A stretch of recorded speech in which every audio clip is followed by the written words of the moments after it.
Hi, this month is LGBT plus History Month, and I'm going to read a poem by the poet, writer, and educator Keith Jarrett.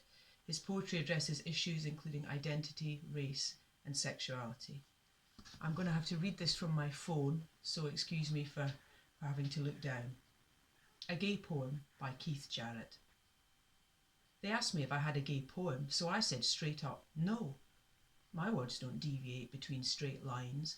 My poems don't mince the words or bend or make queer little observations. They asked me if I had a gay poem, so I answered honestly that no, I didn't have any gay poetry, and even if unthinkably I did, what would it say about me?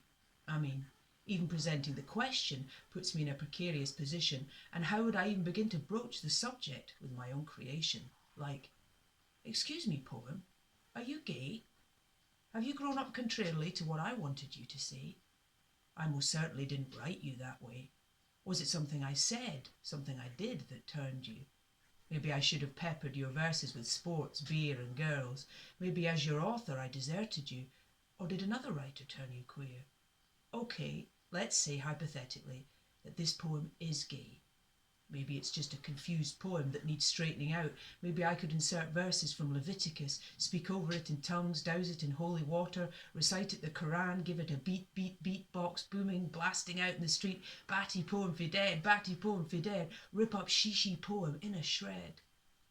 They asked me if I had a gay poem, and I answered no. But the truth is I didn't know until one of my very own poems stepped up and tapped me on the shoulder. It said, "Look here, Dad, author. I'm now that much bolder, and I'm not confused and not alternative. And even though the words I choose to marry with make me different, it don't make me any less eloquent. I don't need to be overly elegant.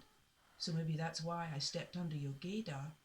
But why are you so afraid to embrace it? Face it. It's just another part of me. You can't erase it.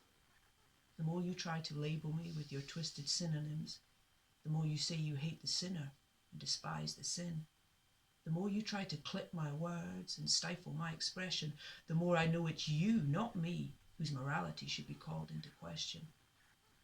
They asked me to read out a poem. They said, choose one of your strongest, one of your best. Choose a poem that don't stand for any foolishness. And they asked me if I had a gay poem, so I said, yes.